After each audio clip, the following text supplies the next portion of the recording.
টেস্টে দ্বিস্তর নীতি বাস্তবায়ন হলে নেতিবাচক প্রভাব পড়বে বাংলাদেশের ক্রিকেটে, মন্তব্য অধিনায়ক মুশফিকুর রহিমের। নীতি নির্ধারকদের জবাব দিতে চান পারফরম্যান্সে। ম্যাচ উইনার কিছু প্লেয়ার আমাদের বাংলাদেশ টিমে এখন আছে এবং পারফর্মার আছে, যেটা কিনা টেস্টে খুবই ইম্পর্টেন্ট। তো সেই ক্ষেত্রে বলবো যে তারা যদি অপরচুনিটিটা পায় তাহলে অবশ্যই ডেফিনেটলি অনেক ভালো একটা টিম করবে। প্রস্তুতি ম্যাচে নাসিরের সবুজ দলকে হারিয়েছে মাশরাফির লাল দল। নিরাপত্তা ইস্যুতে ইংল্যান্ড দল না এলে তাতে ক্রিকেটের ক্ষতি হবে, মত পরিচালক সাজ্জাদুল আলম ববির। অনুশীলনে জাতীয় দলের ফরোয়ার্ডদের ব্যর্থতায় হতাশ সেন্ট পিট। ক্লাবগুলোর অতিমাত্রায় বিদেশি ফুটবলার প্রীতিকে দায়ী করলেন এই বেলজিয়ান। নিরাপত্তা শঙ্কাকে উড়িয়ে দিয়ে 27 আগস্ট শুরু হচ্ছে এএফসি অনূর্ধ্ব 16 নারী চ্যাম্পিয়নশিপের বাছাই পর্ব। সি গ্রুপে 5টি দলই এখন ঢাকায়। এবং এএফসি কাপের বাছাই পর্বের শেষ ম্যাচে হেরে বিদায় শেখ রাসেলের। ভুটানের ক্লাব এফসি টার্টনসের কাছে 4-3 গোলে হেরেছে মারুফুলের দল।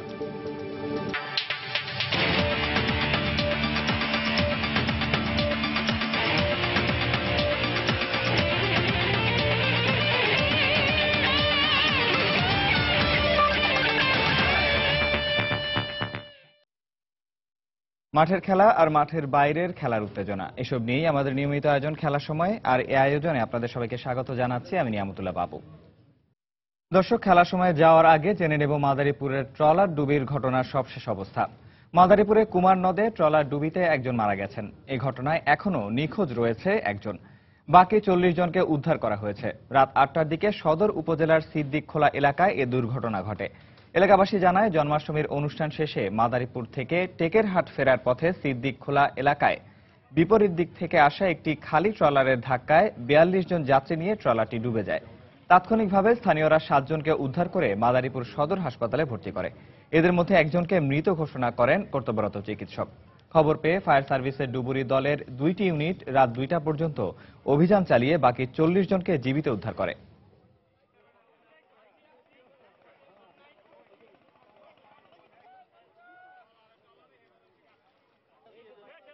দুটো ট্রলারের সংঘর্ষে আপনার যাত্রীবাহী ট্রলারটা ডুবে গেছে।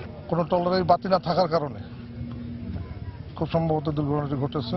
এই পর্যন্ত একজন মহিলা আমরা হাসপাতালে পাঠানোর সময় সে মারা যায়, তার বয়স প্রায় 65।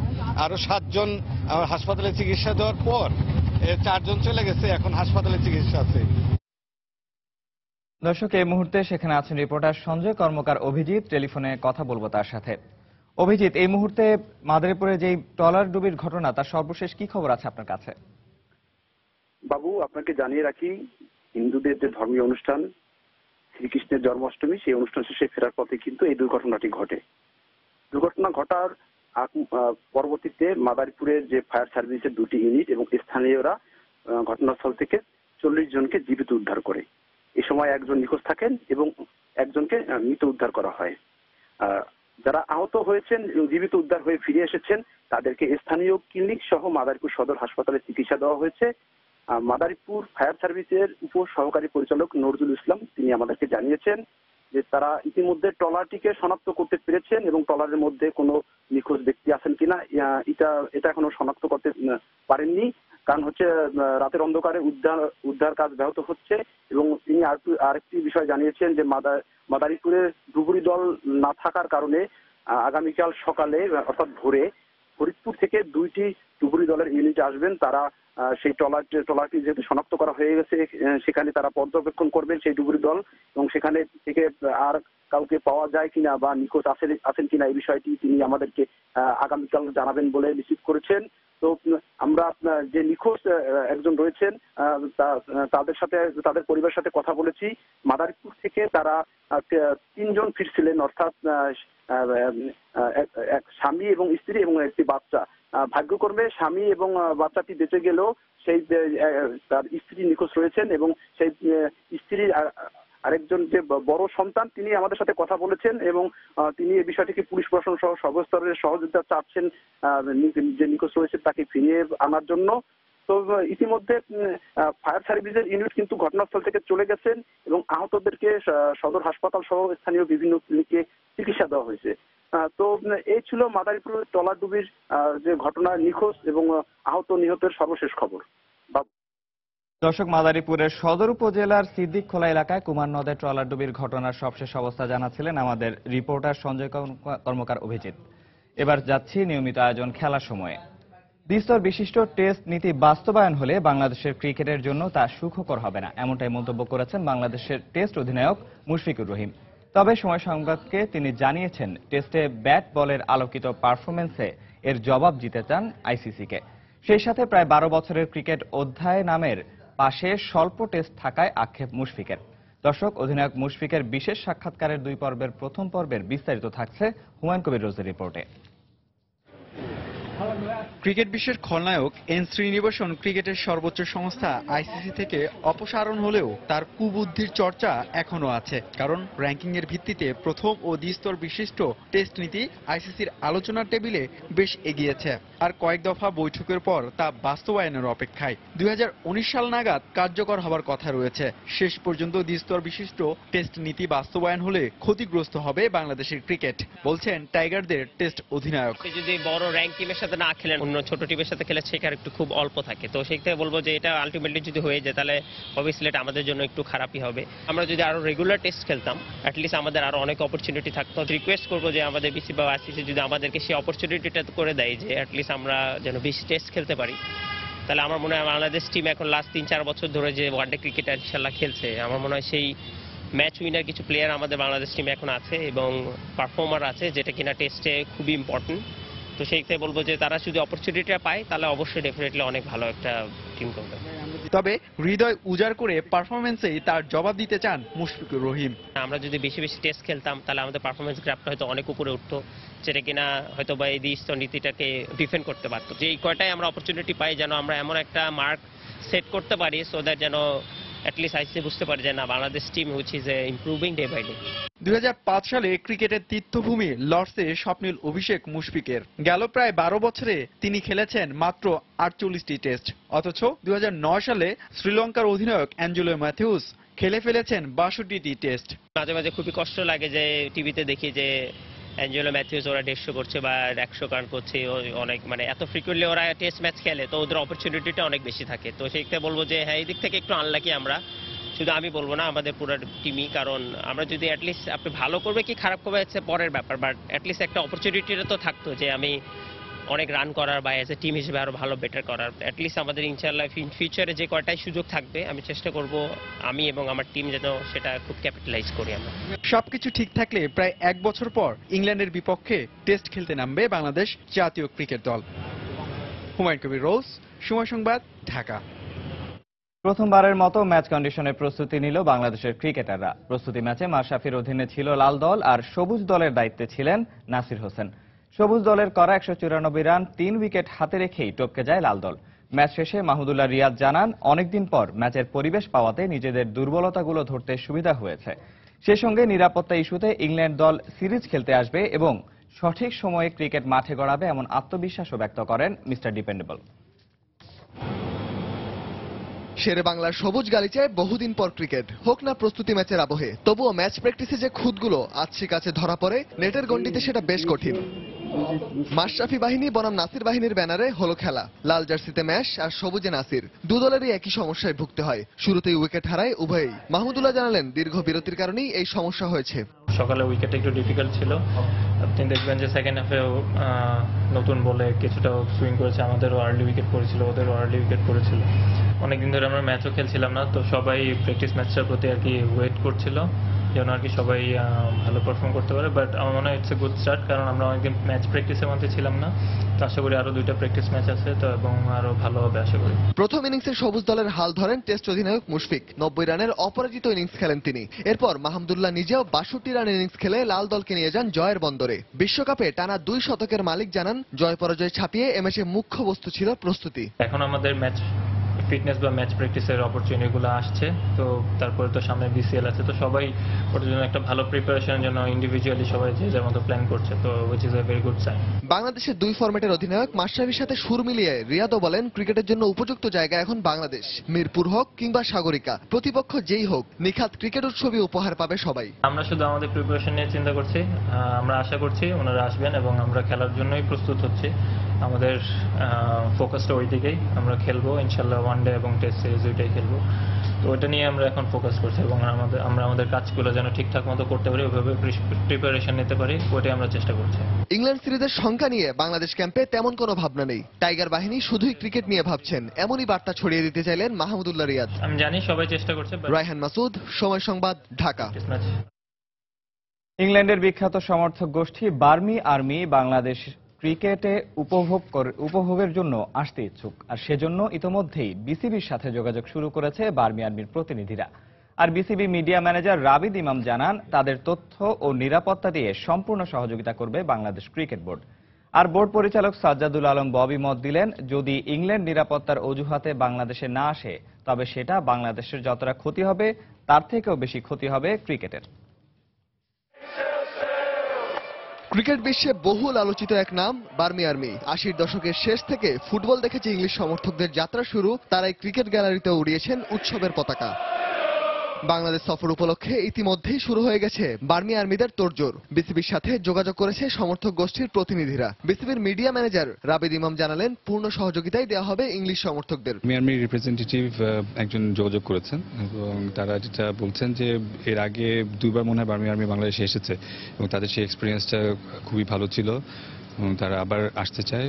প্রায় 100 জনের মতো বার্মি আর্মির একটা গ্রুপ তারা বাংলাদেশের ব্যাপারে খোঁজ খবর নিচ্ছে, যে ইংল্যান্ড দল যখন বাংলাদেশ সফর করবে তখন তারা এখানে আসার ব্যাপারে আগ্রহী এবং খুব স্বাভাবিকভাবে তারা খোঁজ খবর নিচ্ছে তাদের কি কি ধরনের এখনকার পরিস্থিতি কিরকম, তারা আসলে কি ধরনের সহায়তা দেওয়া হতে পারে সেসব ব্যাপারে ধারণা নেওয়ার জন্যই মূলত যোগাযোগ করে। আর সফর নিশ্চিত হবার আগেই সমর্থকদের এই উৎসাহ বেশ আশাব্যঞ্জক বলে জানালেন ক্রিকেট বোর্ডের এই কর্মকর্তা। ডেফিনেটলি তাদের সাপোর্টাররা তারা সবসময় ইংল্যান্ড দল দেখে যায়, তাদের একটা বড় একটা সাপোর্টার গ্রুপ সেই টিমটাকে ফলো করে এবং সাপোর্টাররা কিন্তু তারা বাংলাদেশের ব্যাপারে they are very positive. At least বার্মি আর্মির সাথে আমাদের যে যোগাযোগ হয়েছে তারা বারবার এটা বলেছে যে we love your beautiful country. আর বাংলাদেশ ক্রিকেট বোর্ডের পরিচালক আহমেদ সাজ্জাদুল আলম ববির মতে, ক্রিকেট বিশ্বায়নের যুগে শুধু নিরাপত্তার অজুহাতে সিরিজ খেলতে না আসাটা হবে ক্রিকেটের জন্যই ক্ষতিকর। ইংল্যান্ড যে পজিশনে আছে, তারা খেলছে ভালো, তারপরে তারা গেমটাকে ডেভেলপ করেছে, সারা বিশ্বে ছড়িয়ে দিয়েছে।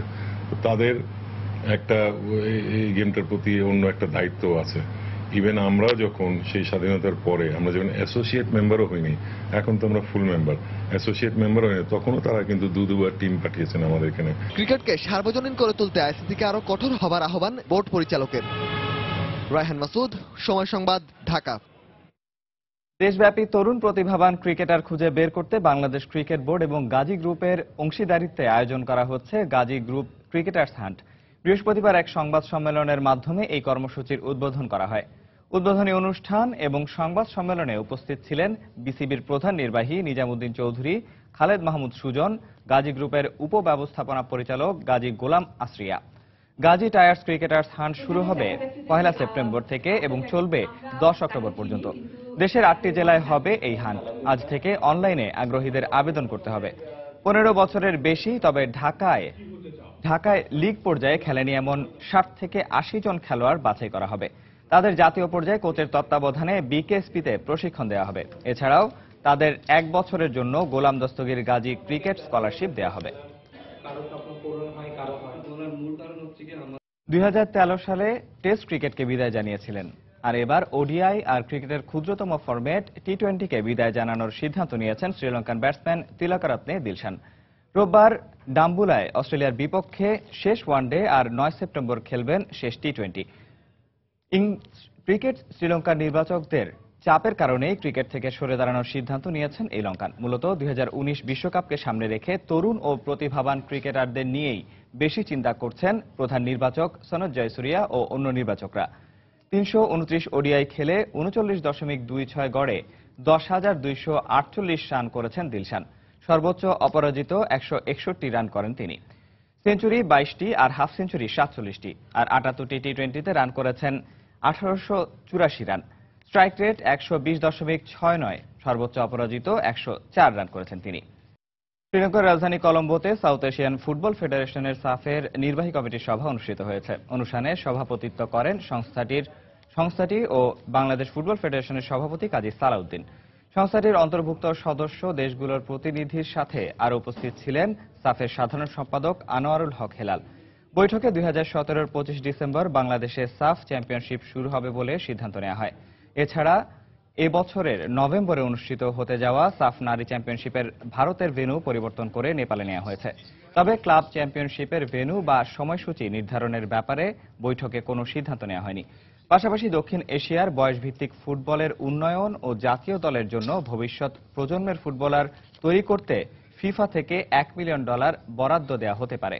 তাই এই অঞ্চলের ফুটবল কাঠামো উন্নয়নে উদ্যোগী হয়েছে সাফ। জাতীয় দলের অনুশীলনে ফরোয়ার্ডদের ব্যর্থতায় হতাশ কোচ টম সেইনফিল্ড। ঘরোয়া লিগে প্রায় প্রতিটি ম্যাচেই বিদেশিদের দাপটে নিয়মিত একাদশে খেলার সুযোগ পান না দেশীয় ফরোয়ার্ডরা। এ কারণে আন্তর্জাতিক মঞ্চে নিজেদের ঠিকভাবে মেলে ধরতে পারছেন না দেশীয়রা, এমনটাই মনে করেন এই বেলজিয়ান। সমস্যার সমাধানে শীঘ্রই বাফুফের সঙ্গে আলোচনায় বসার কথাও জানিয়েছেন সেইনফিল্ড।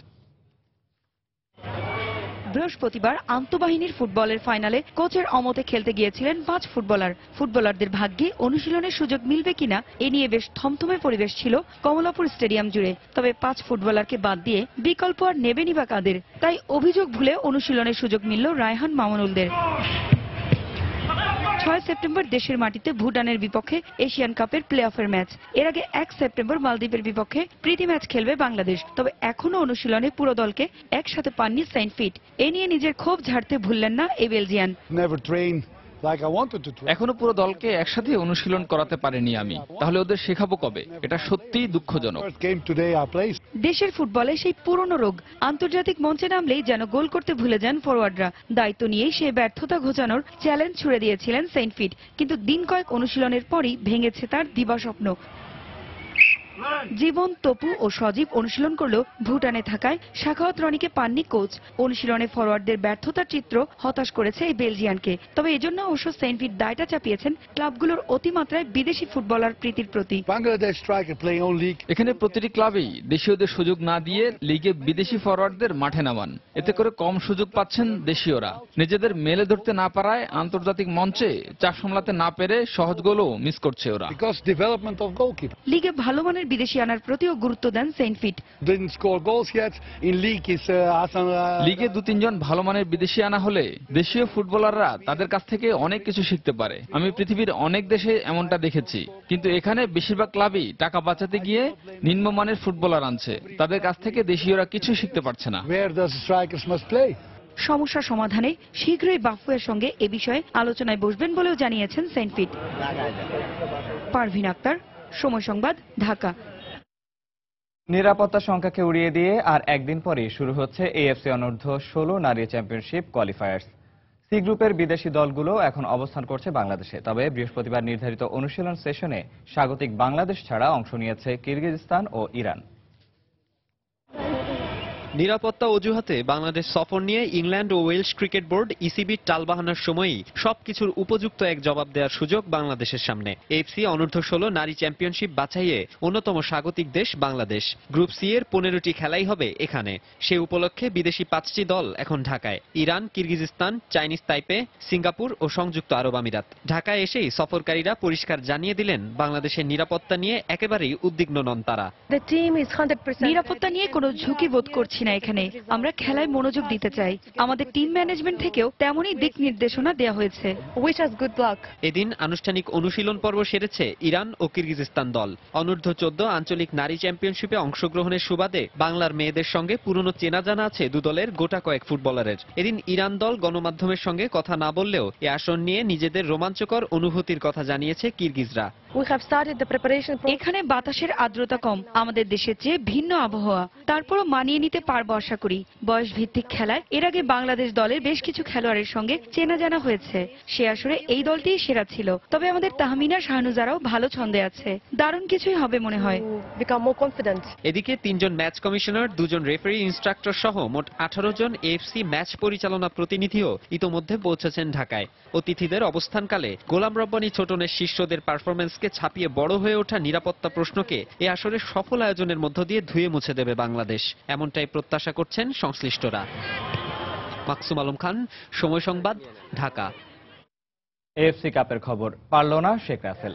এএফসি কাপের প্লে অফের বাছাই পর্বের প্লে অফ থেকেই বিদায় নিল মারুফুল হকের শিষ্যরা। ভুটানের থিম্পুতে এফসি টার্টনস ক্লাবের কাছে 4-3 গোলে হেরেছে শেখ রাসেল। শুরুর কয়েক মিনিট বেশ গুছিয়েই খেলছিল শেখ রাসেল, তবে 18 মিনিটে রক্ষণের লম্বা এক পাস থেকে ফরওয়ার্ড চেনচৌ স্কোর করে এগিয়ে দেন এফসি টার্টনসকে। পরের মিনিটেই জামাল ভুঁইয়ার ফ্রি কিক থেকে ম্যাচের সমতায় ফেরান ইকাঙ্গা। এরপর যেন বালির বাঁধের মতো ভেঙে পড়ে শেখ রাসেলের রক্ষণভাগ। প্রথমার্ধেই 4-1 গোলে পিছিয়ে থাকে, বিরতিতে যায় শেখ রাসেল। বিরতির পর ঘুরে দাঁড়ায় মারুফুল হকের দল। 66 মিনিটে গোল করে স্কোরলাইন 4-2 করেন স্ট্রাইকার সাখাওয়াত রনি। 70 মিনিটে আবারও ব্যবধান কমান ইকাঙ্গা, তবে শেষ পর্যন্ত আর চেষ্টা করেও হার এড়াতে পারেনি ঢাকার ক্লাবটি। ড্র করতে পারলেও গ্রুপ চ্যাম্পিয়ন হতে পারত শেখ রাসেল ক্রীড়াচক্র। খেলার সময় আরো যা থাকছে। শুরু হয়েছে 28তম জাতীয় শুটিং প্রতিযোগিতা। একই দিন উদ্বোধন করা হলো দেশের ইতিহাসে প্রথম নবনির্মিত 10 মিটার আধুনিক শুটিং রেঞ্জের। উয়েফা চ্যাম্পিয়ন্স লিগের খবর। ইউরোপ শ্রেষ্ঠত্বের 2016-17 মৌসুমের লড়াইকে সামনে রেখে উয়েফা চ্যাম্পিয়ন্স লিগের চূড়ান্ত গ্রুপ তালিকা ঘোষণা করা হয়েছে। এছাড়া উয়েফা বর্ষসেরা ফুটবলার নির্বাচিত হয়েছেন ইউরো জয়ী পর্তুগাল অধিনায়ক ক্রিস্টিয়ানো রোনালদো। চূড়ান্তভাবে ঘোষিত গ্রুপগুলোর মধ্যে এই গ্রুপে ফরাসি জায়ান্ট প্যারিস সেন্ট জার্মেইয়ের সাথে রয়েছে আর্সেনাল, বাসেল ও লুডোগোরেটস।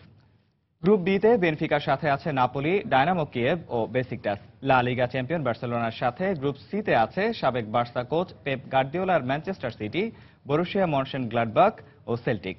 গ্রুপ ডিতে জার্মান চ্যাম্পিয়ন বায়ার্ন মিউনিখের সাথে আছে Spanish giant Atletico Madrid, PSV আইনহোভেন ও রোস্তভ। এই গ্রুপে আছে CSKA Moscow, Leverkusen, Tottenham Hotspur ও মোনাকো। গ্রুপ এফ এ চ্যাম্পিয়ন্স লিগের শিরোপাধারী রিয়াল মাদ্রিদের সাথে রয়েছে বরুসিয়া ডর্টমুন্ড, স্পোর্টিং সিপি ও লেগিয়া। এদিকে ইংলিশ প্রিমিয়ার লিগের নতুন চ্যাম্পিয়ন লিস্টার সিটির সাথে গ্রুপ জিতে আছে পোর্তো, ক্লাব ব্রুজে, কোয়েনহেভন। সবশেষ গ্রুপ এইচে ইতালিয়ান চ্যাম্পিয়ন জুভেন্টাসের সাথে আছে সেভিয়া, লিওন, বো Dynamo Zagreb. England Pakistan one day series প্রসঙ্গ। সাউদাম্পটনের রোজ বোলে 5 ম্যাচ সিরিজের প্রথম ওয়ানডেতে পাকিস্তানকে বৃষ্টি আইনে 44 রানে হারিয়েছে ইংল্যান্ড। আগে ব্যাট করতে নেমে 6 উইকেটে 260 রান করে সফরকারী পাকিস্তান। জবাবে ব্যাট করতে নেমে ইংলিশরা 3 উইকেটে 194 রান করার পর বৃষ্টির কারণে আর খেলা না হওয়ায় থ্রি লায়ন্সদের জয়ী ঘোষণা করা হয়। টস জিতে ব্যাটিংয়ে নামা পাকিস্তানের শুরুটা খুব বেশি ভালো হয়নি। ইনফর্ম ব্যাটসম্যান শারজিল খান ব্যক্তিগত 16 ও মোহাম্মদ হাফিজ 11 রান করে ফিরে যান। তবে এক প্রান্ত আগলে রেখে দারুণ ব্যাটিং করে ক্যারিয়ারের 8ম হাফ সেঞ্চুরি তুলে নেন অধিনায়ক আজহার আলী। 82 রানের ইনিংস উপহার দিয়ে তিনি সাজঘরে ফেরেন রশিদের শিকার হয়ে। মিডল অর্ডারে 4র্থ হাফ সেঞ্চুরি তুলে নিয়ে সরফরাজ ফেরেন 55 রান করে। শেষ পর্যন্ত 6 উইকেটে 260 রানে থামে পাকিস্তান। জবাবে ব্যাট করতে নেমে জেসন রয়ের ঝোড়ো ব্যাটিংয়ে ভালো সূচনা পায় ইংল্যান্ড। ক্যারিয়ারের 4র্থ হাফ সেঞ্চুরি তুলে নিয়ে আউট হন তিনি। পাশাপাশি জো রুটও তুলে নেন ক্যারিয়ারের 15তম হাফ সেঞ্চুরি। রান আউটের ফাঁদে পা দেওয়ার আগে তিনি করেন 61 রান। 34 ওভার 3 বলে 3 উইকেটে ইংলিশদের স্কোর 194 হওয়ার পর বৃষ্টির কারণে একটি বলও আর মাঠে গড়ায়নি। ফলে বৃষ্টি আইনে জয় পায় শ্রীলঙ্কা। এই জয়ের ফলে সিরিজে 1-0 এগিয়ে গেল ইংল্যান্ড।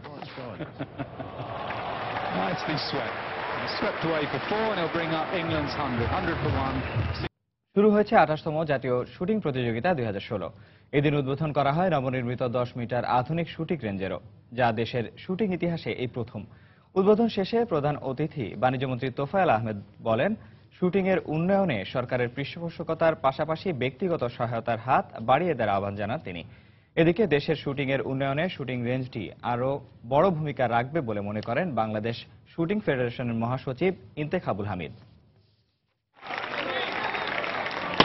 2 বছর বিরতির পর গেল বছর আয়োজন করা হয় 27তম জাতীয় শুটিং প্রতিযোগিতা। এবছর তারই ধারাবাহিকতায় শুরু হয়েছে প্রতিযোগিতার 28তম আসর। শুটিং রেঞ্জের উদ্বোধনী।